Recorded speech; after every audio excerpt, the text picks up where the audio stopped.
My friends, welcome to 1789 Massachusetts. I am Corey Shockey. I have the great good fortune to lead the Foreign and Defense Policy team here at the American Enterprise Institute.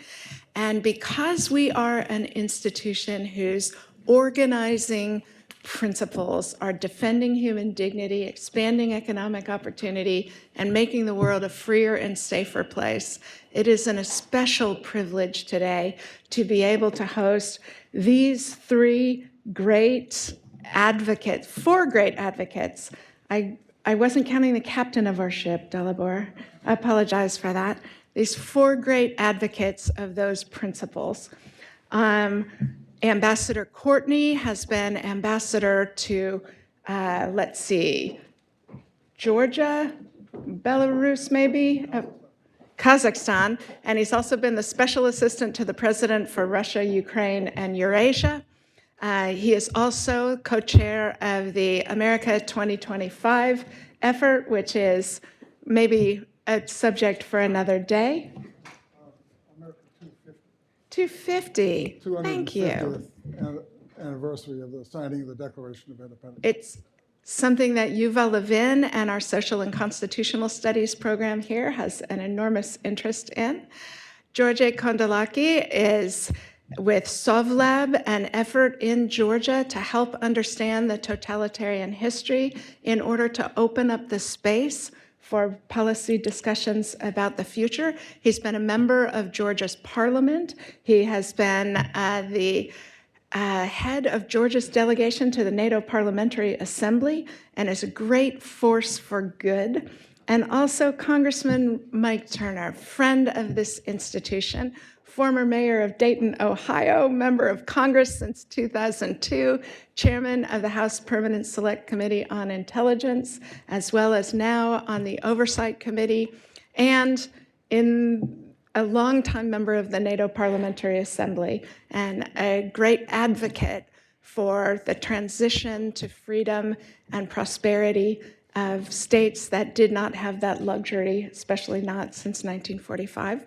And this discussion is captained by AEI's own terrific head of European policy, Dalibor Rohac.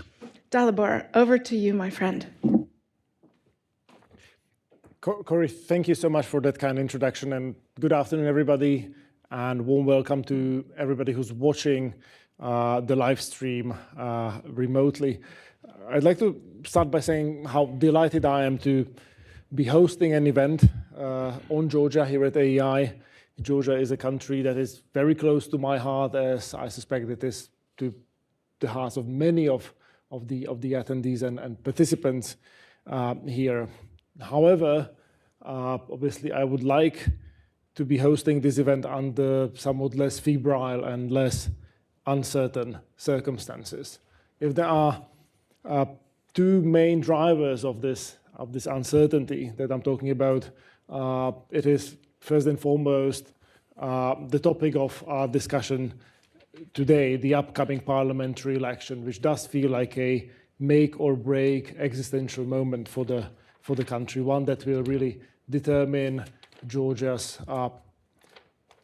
geopolitical anchoring and level of freedoms enjoyed by Georgians and the quality of government enjoyed by Georgians for a generation, if not more. But if there is another source of uncertainty, it's the one that we will probably not touch on explicitly in the conversation yet, which will still cast a shadow over our conversation, namely the election coming up here in the United States.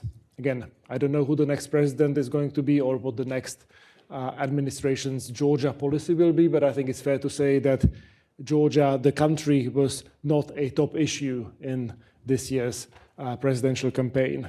More worryingly still, with the election season in full swing here, the concern, which is not unreasonable, is that given the level of political division, the United States may be quite distracted in the coming weeks and may not be on top of its game, especially if we are faced with unexpected sources of instability in a place like Georgia. So if there is a sort of happy note to all this, it is that I'm joined on the stage by a truly stellar panel of experts, policymakers, people who've been deeply involved in Georgia, and I want to really highlight the presence of Chairman Turners, who is taking a break from, I suppose, his campaigning and from his time when Congress is not in session to come here and talk to us.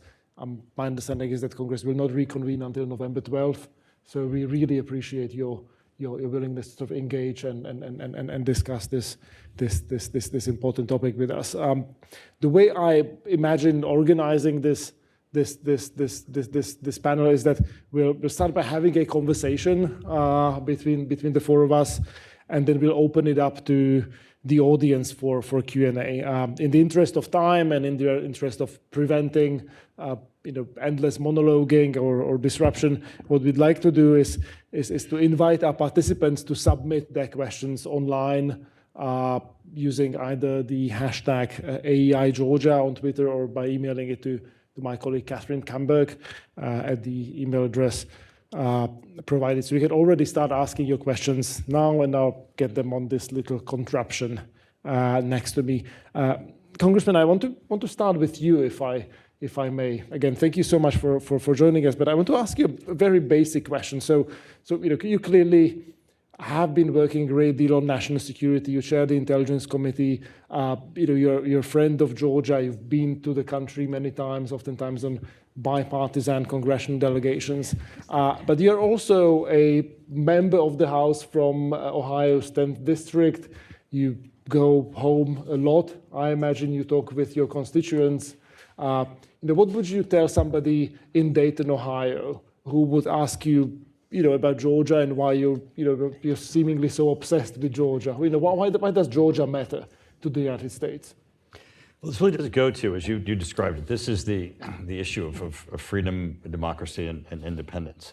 And it really does go back to our expectation of when you visualize in your mind the fall of the Berlin Wall. We look at that as a moment in history where authoritarianism was crumbling and democracy was marching across Europe, and countries were gaining freedom and independence. We made a mistake then, and our mistake was that we believed that Russia, the Soviet Union, had changed. But the mistake we made is that the Soviet Union did not take down the Berlin Wall. They merely didn't shoot the people that were doing so. What occurred was the crumbling of the Soviet Union as the crumbling of that wall, and the people that were self-declaring democracy and independence that was flowing across Europe and all the way to Georgia had to be both fought for and declared. Even though it was not accomplished by actual wars, it still had to be supported and nurtured, and you still see today that the struggle is occurring, and that's what you still see today in Georgia, and you have to be concerned about because we could so easily lose it. As we look at the actual war that is happening in Ukraine and the meeting that occurred between President Xi and Putin in Russia, where they stood together, where President Xi made the point of going to Putin in Russia while that war raged. He stood beside him and he said, in what we would call an open mic, a hot mic moment, right? Where they were just talking with each other, but the world got to hear it. He said, what we're bringing about change that hasn't happened in 100 years. We, the two of them together, and we know what that 100 years is. That 100 years is World War I and World War II, and that's the fight between authoritarianism and democracy. And that's really the fight in Georgia. Now, Jorgen and I have known each other. We were just talking for over a decade, and I have a great deal of respect for him because he's certainly been in that, standing in that gap of making certain that Georgia makes that transition and permanently to democracy and freedom. And that's really what the United States needs to stand, and that's why it's so important. And that's why the people, I think, in Ohio, although we're all turned during the election cycle to what's happening in the state of Georgia, the reality is the freedom of all of our freedoms are based upon each other's freedoms, and those are going to be determined in part by what's happening in Georgia. So you brought up Xi in Moscow, and obviously Xi is in Moscow again, together with other BRICS leaders and together with the Secretary General of the United Nations. Are you concerned that the validation that the UN Secretary General sort of provides to the Russian regime by being there can open a Pandora's box, provide the permission structure for Georgia. Let's put it frankly, for Georgia's governing party that is talking quite openly about entrenching itself in power and maybe trying all sorts of shenanigans after the election. I think our focus has to be on what's going to occur this Saturday and what's going to occur after that. The United States has to be very clear that if there's a new direction in the leadership in Georgia, the United States is going to stand in support of that direction, and that we're going to support fair and free elections, and certainly we're very much aware that we want a strong relationship with a populace that clearly identifies themselves as pro-West. Georgi, can you give us a sense of what is happening in Georgia right now? So we are barely 4 days away from the election. What are your expectations? What opinion polling tells you? What are your predictions and kind of the best and worst case scenarios that you are sort of working with? Thank you, Dalibor, for hosting this event, and thank you, Congressman, Ambassador, for focusing on Georgia and when elections are taking place in the U.S. Well, I think there has been the changes in the air in Georgia, both in the context of atmosphere, but also a lot of credible polling also indicates that it is more likely than ever that Georgia may go through the second change of government through democratic election.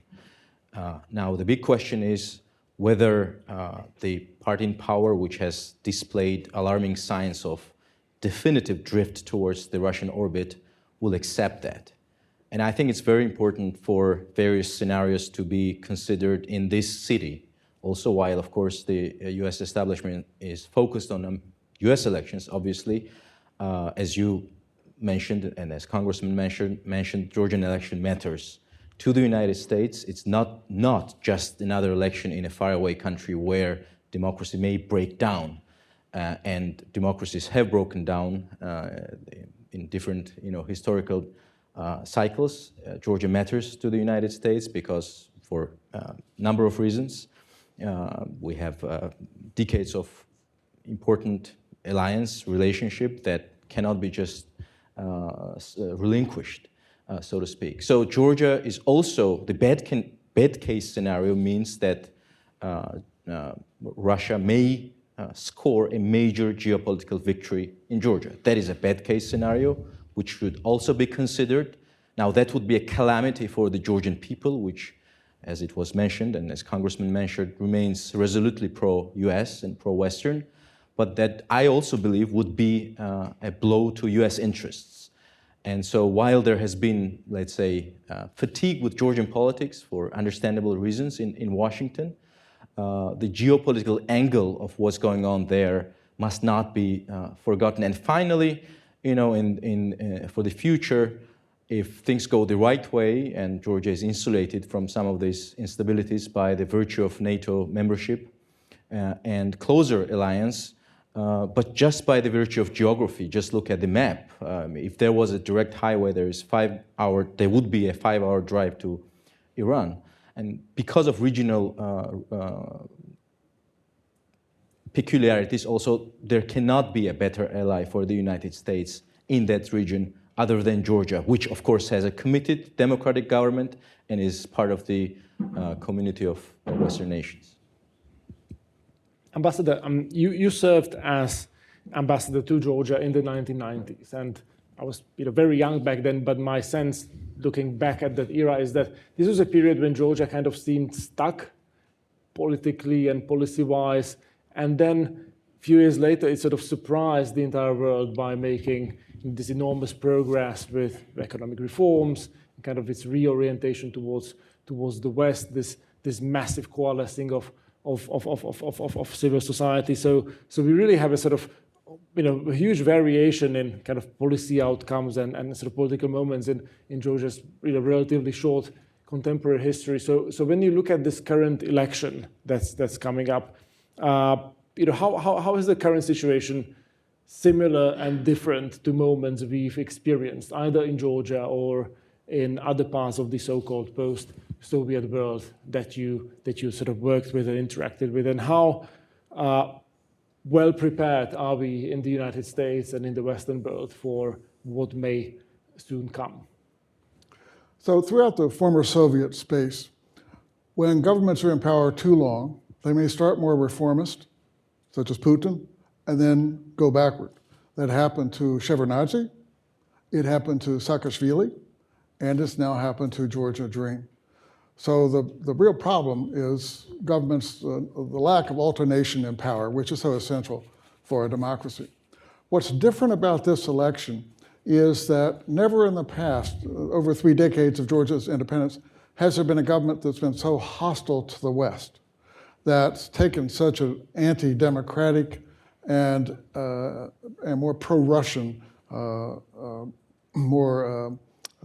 let's say, less friendly to the West direction than this government has done. It wasn't that many years ago that we thought Georgia and Ukraine were both on parallel paths to come into European Union and make democratic reforms. Ukraine has maintained its democracy despite the stress of a war.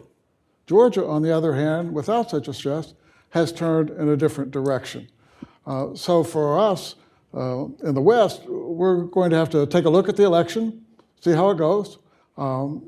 We've had a past pattern of uneven responses to cheating on elections.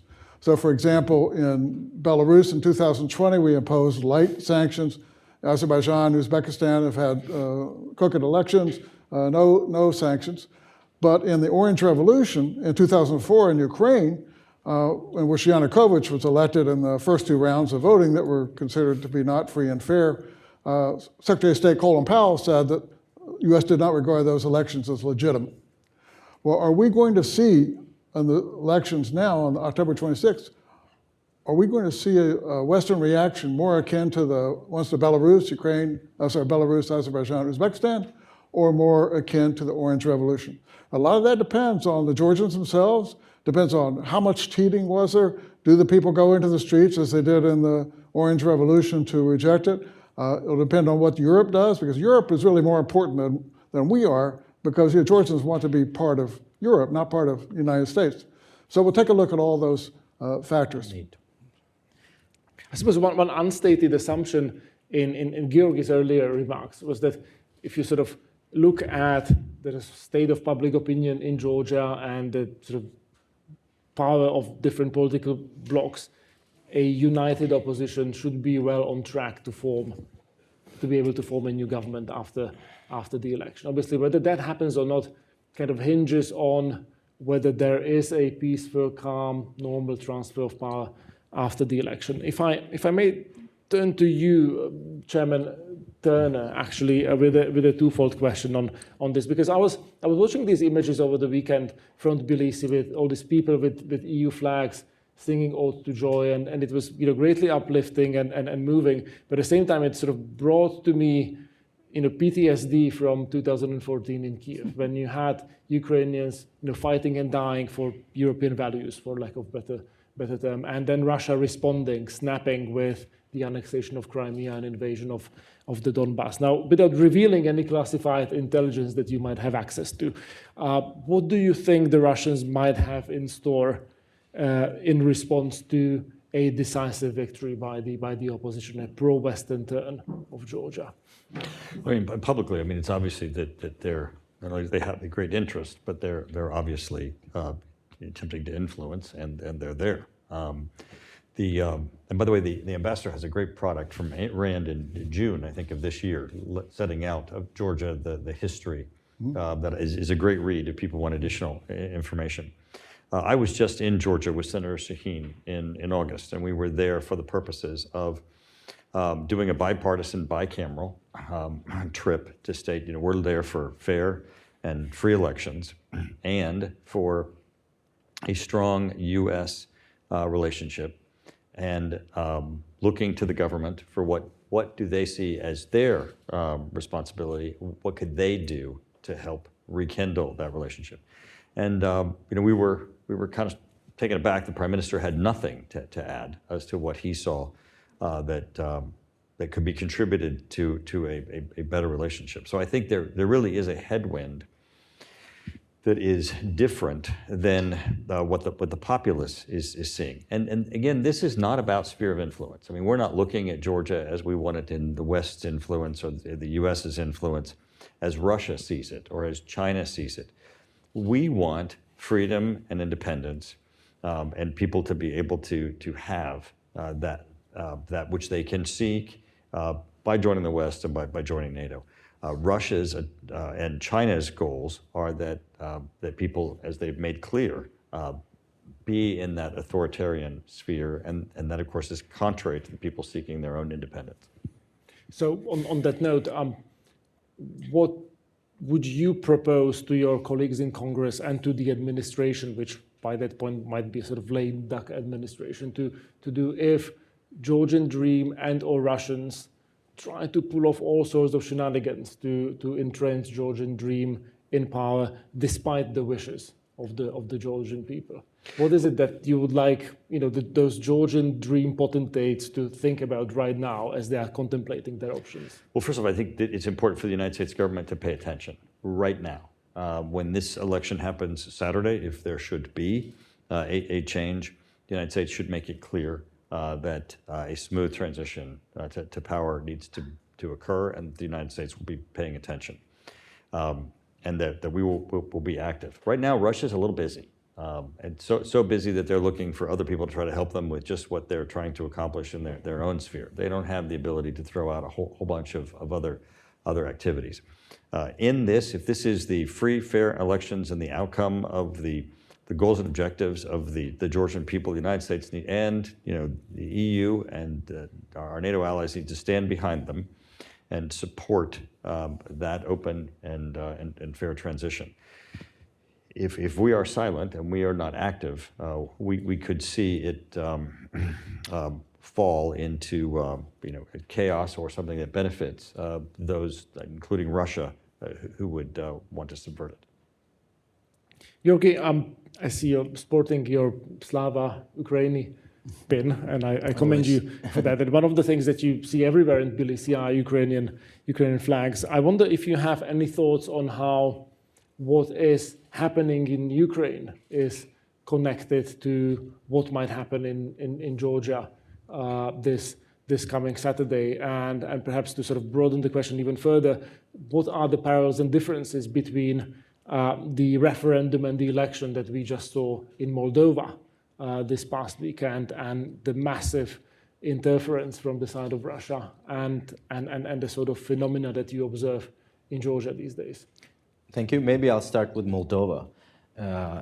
The paradigm there is the opposite of Georgia in the sense that in Moldova you have a pro-Western government and Russian interference to destabilize it. In Georgia, you have the opposite. You have government that is now, most people agree, it's rather undisputed, that is displaying very strong signs of being pro-Russian, to say the least. And you have Russian efforts to back it. And if you don't believe what I say, you can just check the 3 public statements of Russia's Foreign Intelligence Service in the last couple of months. The most recent being a personal statement by its chief, Mr. Naryshkin, saying that we, I quote, meaning the Foreign Intelligence Service, want to support Georgia to prevent a US-backed revolution, which should be read that the Russian Federation and Georgian Dream are jointly working on various contingency scenarios. Now on Ukraine, and that also should be given proper attention in Washington. It's a very serious thing. And I think it's very important to cool down in the context of the upcoming days. It's very important to try to cool down certain hotheads in both Moscow and most importantly in Tbilisi. On Ukraine, I think the behavior of Georgian government on the Ukrainian question right since 2014 has been one, not the only, but one key symptom of the gradual slide of Georgia towards the Kremlin orbit. And the gravity of this symptom has not been fully appreciated. Let me put it this way. In short, as it stands, and ever since the full-fledged invasion started in 2022, Mr. Ivanishvili, the oligarch who runs the Georgian government, he bets on Russia's success. And we can, and there are many multiplicity of symptoms to make that conclusion. So I think, of course, it's important for the West and for the United States to double down on supporting Ukraine and for the Ukraine to prevail, but also for the future, Georgia and Ukraine should be part of the package in the context of the next enlargement of the free world. That both Ukraine and Georgia, I think and their peoples have sacrificed enough to demonstrate the solidity of their commitment to be part of that space of nations. I mean, this year, not to go on for too long, this year marks 100th anniversary since the centennial since 1924 anti-Soviet uprising in Georgia. And while there was neither European Union or NATO existed 100 years ago, the consensus of the Georgian society to be part of that space of Western nations where there is rule of law and civil rights and so forth, that consensus was what drove that uprising.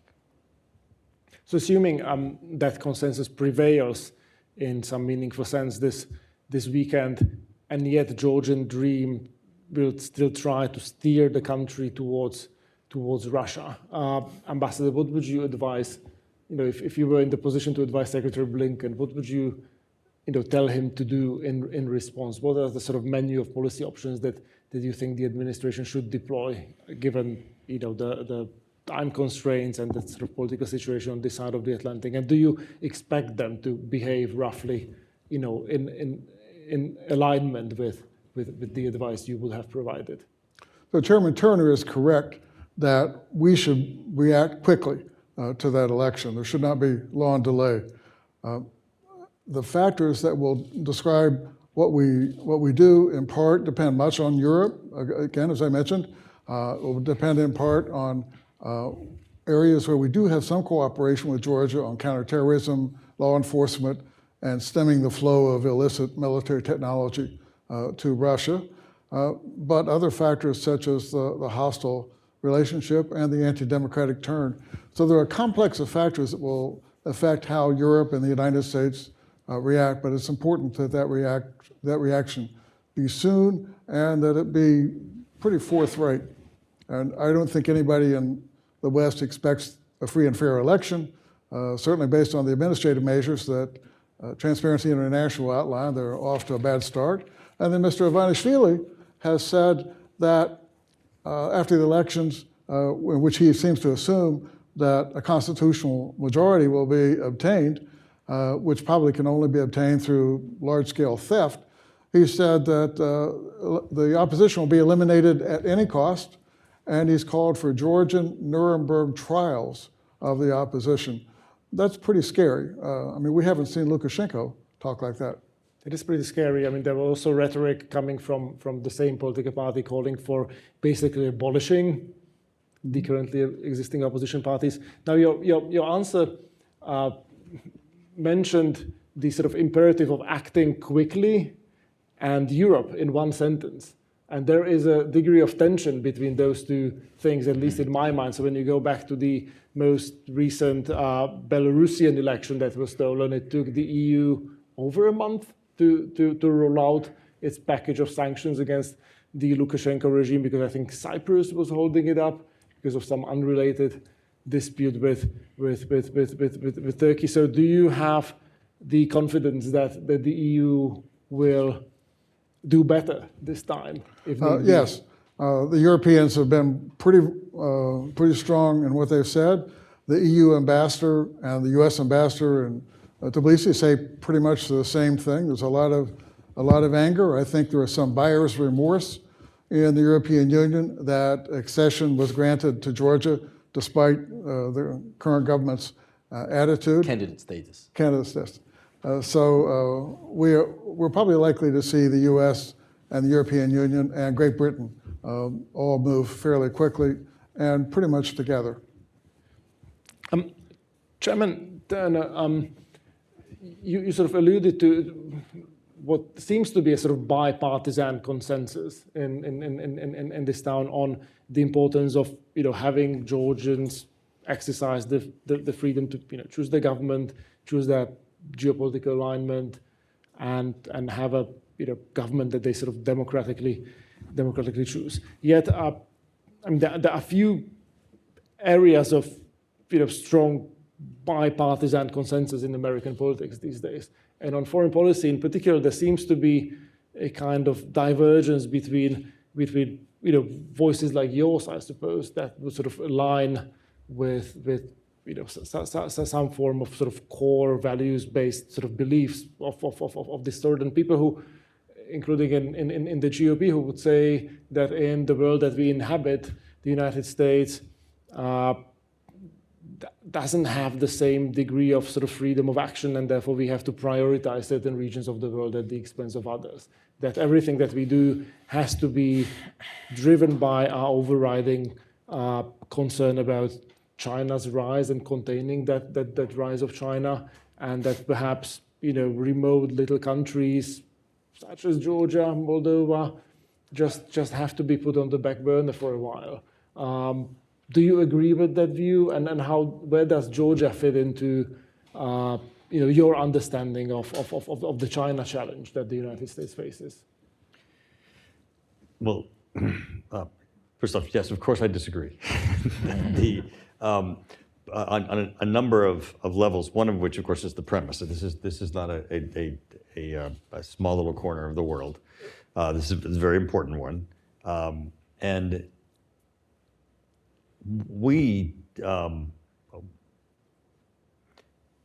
China, it doesn't have great vast reach beyond ours. It's not as if we have to say we have to limit ourselves as they have a vaster reach. In fact, I think we have the better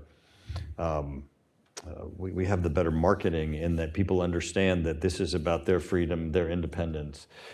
China's attempts to export both their surveillance society to other authoritarian regimes and to pull together authoritarian regimes. People understand that shtick. This is about losing rights.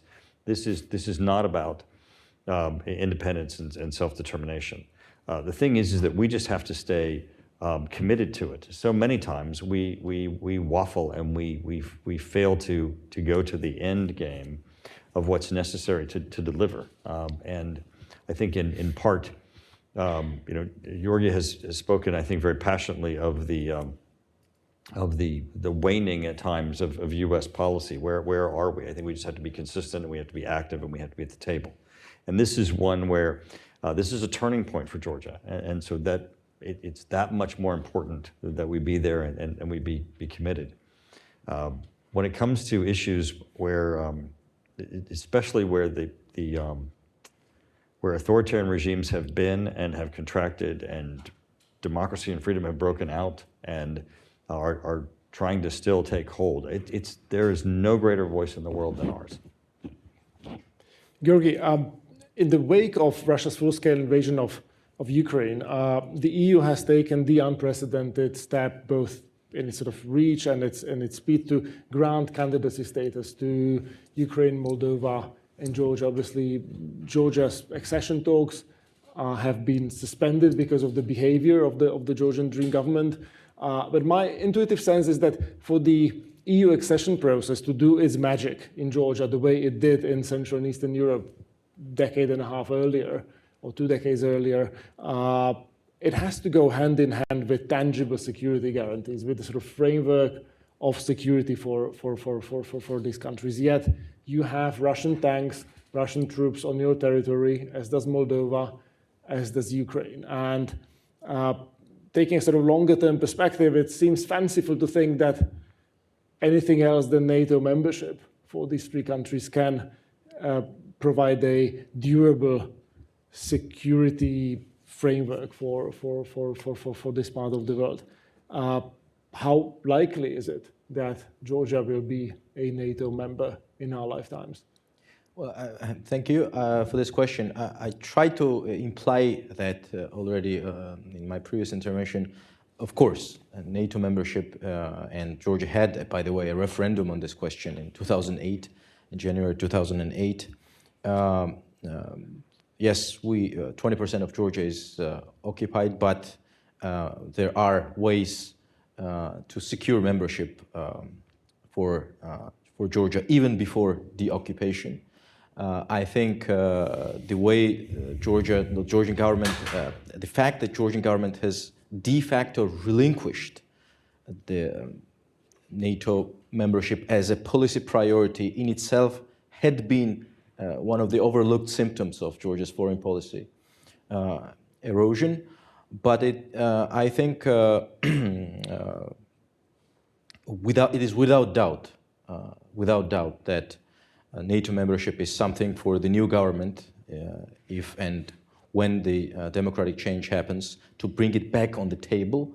And I'm sure now, with the increased and shifted geopolitical awareness in key Western capitals, including in capitals of nations that were very skeptical in 2008 at the Bucharest summit and so forth, modalities can be found which would secure significant progress and ultimately the membership for Georgia in the North Atlantic Treaty Organization, which is something that the overwhelming majority of the Georgian people back, and which, again, as I already said, would be a win-win for both Georgia and the United States and its power projection in our region. Chairman Turner, I was just wondering whether you had your own take on Georgia's eventual NATO accession. In Bucharest, NATO made the statement that both Ukraine and Georgia will be members of NATO, and that was a very forward-leaning statement. And the intention, of course, is a statement by NATO that both nations, in aspiring to have membership, are welcome in NATO. Obviously, the issues that Georgia are facing currently are not external; they're internal, and as those are resolved, their candidacy, their eligibility for NATO, then too will be resolved. I do believe that freedom wins. I think it's a difficult and messy process through the democratic process, but I think that as long as we're willing to stand with Georgia, that democracy will win, and as it does, I think that Georgia is going to be an excellent candidate, an excellent member in NATO. Wonderful. So now it's time to open it up for your questions. Again, you can submit your questions by email to my colleague Catherine.Camberg@aei.org or on Twitter, or platform formerly known as Twitter, using the hashtag AEI Georgia. We have our first question from the wonderful Laura Kelly from The Hill. And I'm going to read it to you, and I'll ask whoever on the panel would like to grapple with it. Like Georgia, Moldova is trying to break free from Russian influence in its desire to move more closely towards the EU, away from Moscow.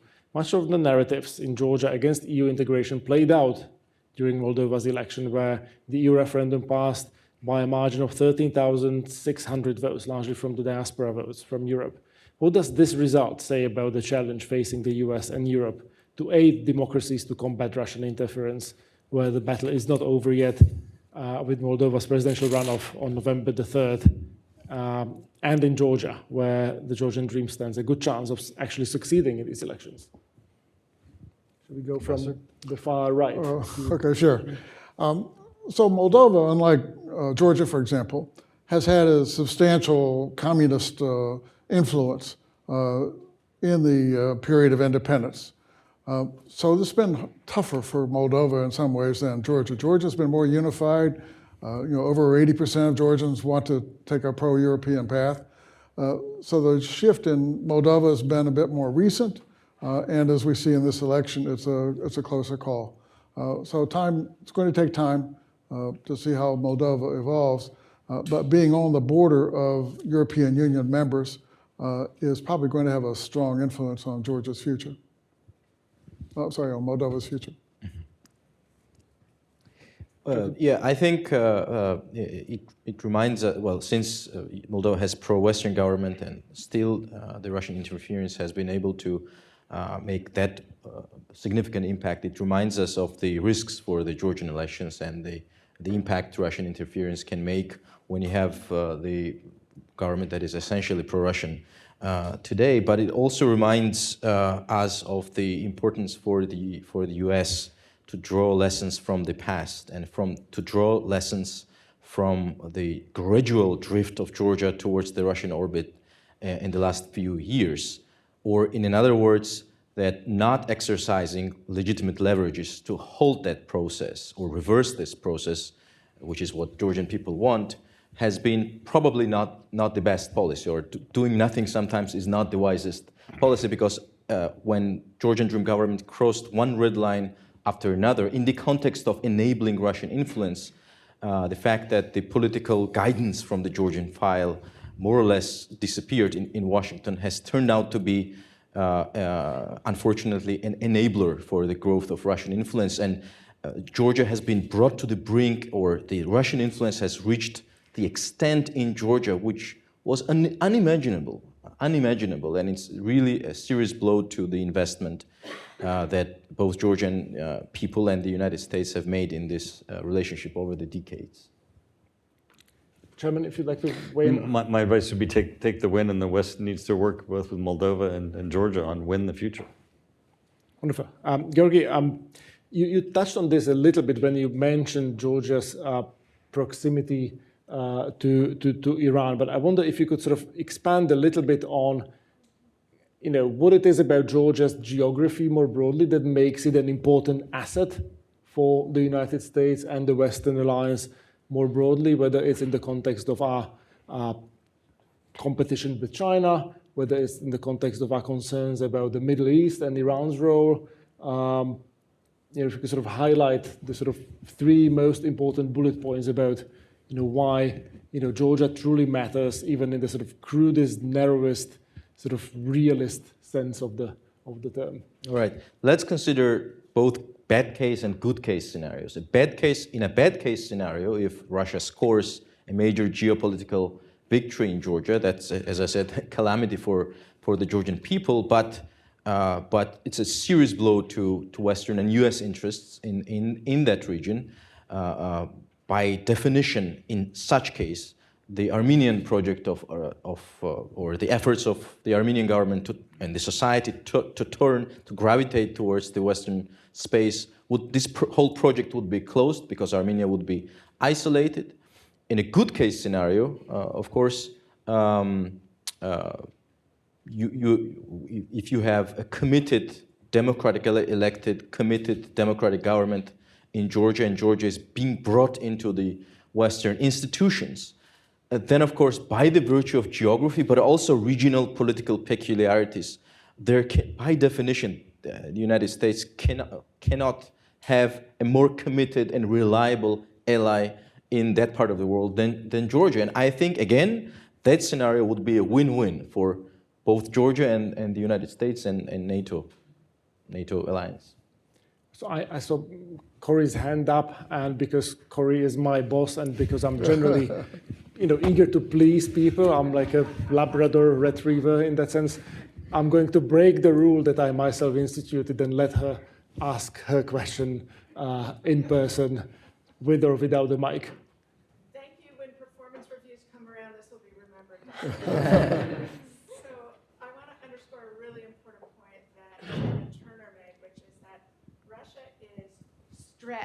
Russia is stretched, trying to hold its own against the Ukrainian military in their incursion in Ukraine. Now is the time to stress Russia's other commitments, Russia's other aggressions, because we are likelier to have the means to be able to affect positive change in those places because Russia is at its bandwidth with what they already have undertaken. My question is for you, Jorge, which is, as we see the increasing convergence between Russia, China, North Korea, and Iran, given the geographic location of Georgia, do you see any consequences of that, either manifesting themselves already or in potential security concerns for Georgia? Yes, that's a very important question. One of the symptoms of this erosion of Georgia has been the alignment with political alignment with China. The Georgian government signed what they call a strategic partnership charter with the Chinese government, which embraces not only pillars of economic cooperation, but also political pillars of the political foreign policy platform of the Chinese Communist Party. It's quite amusing that in the Georgian media, Georgian political discourse, when they issue press releases or whatever, they refer to the Chinese Communist Party as the ruling party of China, as if there are other parties, and there will be elections, and then other parties may win. That's quite amusing. The ruling party in China has a name, and it's communist. And that has been an important symptom of Georgia's gradual drift away from what the consecutive Georgian governments have built so relentlessly. So yes, that has, and that's one of the reasons why we are here today, is to stress the geopolitical dimension of this whole dynamic that has come to the surface, has become undeniable, undisputed in the last few months, this year, but the dynamic that has been there for the last few years, I would argue even since Georgian Dream came to power in 2012, and there have been these symptoms there, but unfortunately what I call bureaucratization of the Georgian file in Washington, and for various reasons, legitimate reasons, evaporation or the thinning of the political guidance of the Georgian file in Washington has enabled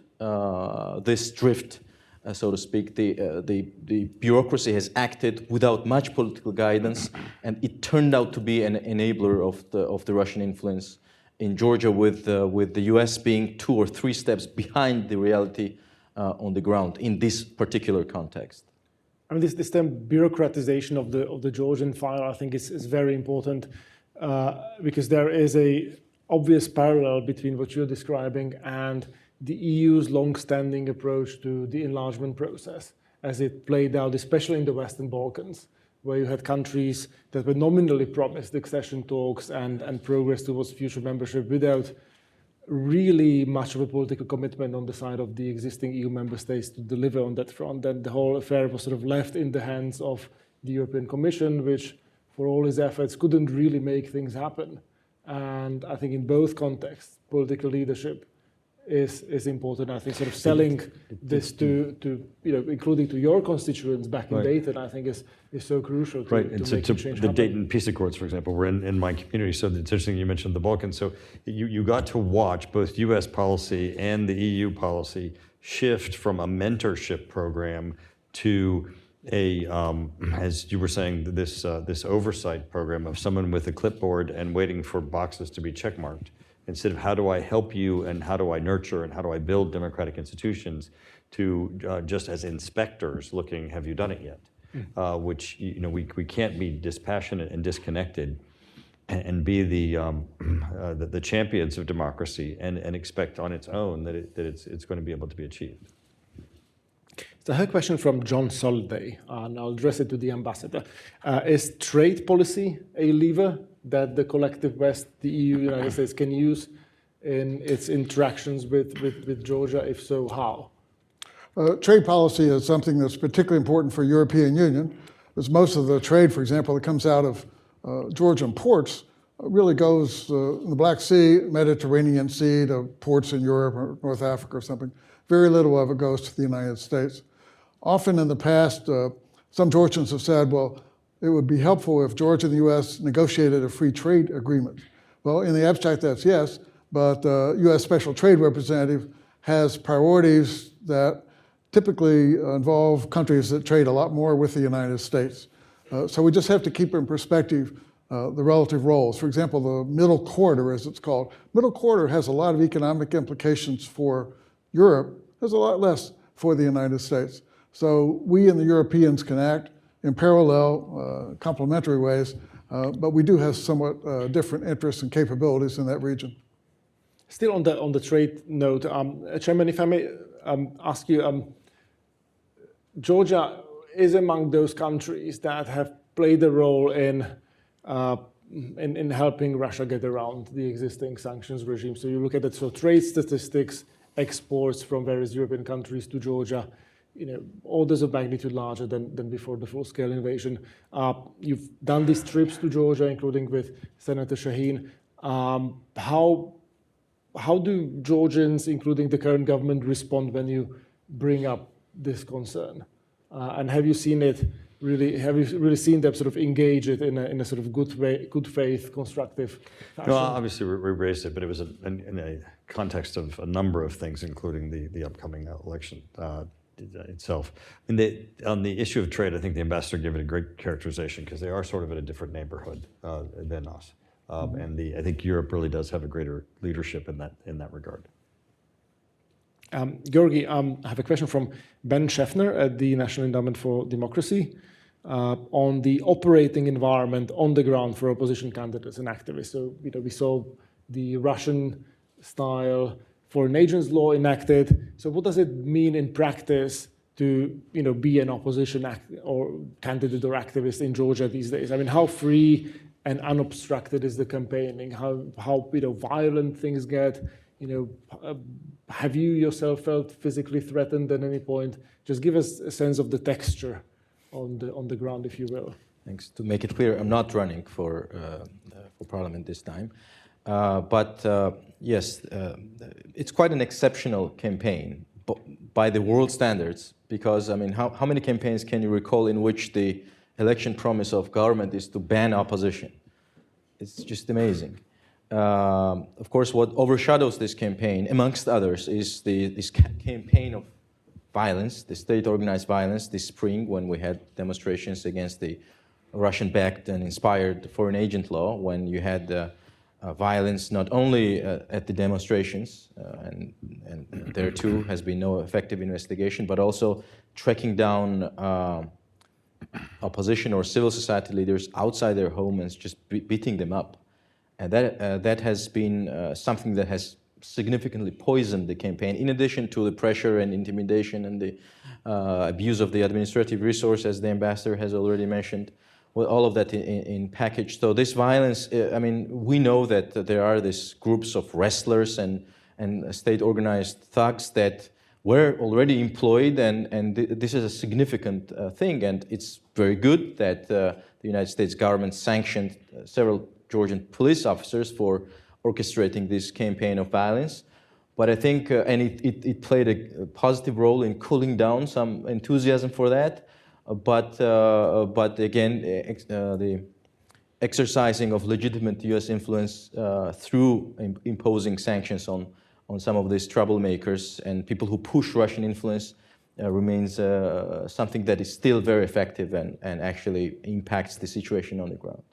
So I'll ask the ambassador one question from Omer Niazi. And by the way, I'm sorry, just a few days ago, a colleague of mine in the Soviet Past Research Laboratory, which is the think tank I work for, was just walking down the street. We just signed a memorandum with political parties to open Soviet-era archives, which are closed in Georgia, to do illustration and things like that. And on that day, I don't know whether there's a connection or not, but on that day, a researcher of our think tank was beaten by Georgian Dream-related people just in the street, and no one has been arrested, as an example of whether these things are around me. So one final question, and I'll address it to the ambassador and to Chairman Turner. It is from Omer Niazi from the Kennedy School, who suggests that recent developments between Armenia and Azerbaijan have opened the door for negotiations, and if reached, an agreement could reduce Russian influence in both countries. What would the implication of this be for Georgia? Do you see Russia intensifying its effort to control Georgia, or the opposite? A lot will depend on what kind of arrangement is worked out, if the arrangement is worked out. Now, let's remember the Armenians now are in the process of expelling a number of Russians. The Azerbaijanis, in their war with Armenia, they relied mainly on Turkey. They didn't rely on Russia so much. So we shouldn't automatically assume Russia's going to get a lot of influence in that region. But to the extent that there is more peace between Armenia and Azerbaijan, that should be helpful over the long term for Georgia. Congressman, Right, any final anytime, thoughts? yes, regional conflicts, of course, in that region do benefit Russia because they utilize it, of course. The one thing that we've seen, though, and I think that is probably the most important as we're looking at what Russia is doing with BRICS and what they're continuing to do with Ukraine, what they're doing in Georgia, what they're doing with now, we're seeing perhaps North Korean troops in Russia, perhaps being engaged in Ukraine with Iranian weapons in Russia. The Russia's aggression is not going to stop.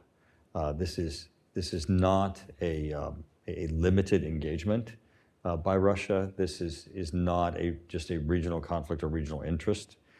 This is the long sustained goals and objectives that Putin has for Russia that is currently being supported by the Russian government and the Russian people. We have got to shift our policies both toward Russia and in the region to understand that this impacts us directly, not just on the margins, but holistically. And of course, that means that it has a significant impact for us as we look to what's playing out in Georgia, and we need to make certain that we pay attention and that we're there, and what happens this Saturday is important to us as a country and in that overall Russian goals and objectives, and it affects us. I'm afraid this is the note on which we'll have to end, and I think it's a great sort of final message to walk away with. So thank you all for coming, and please join me in thanking our three excellent panelists, Congressman, Ambassador Georgi. Thank you.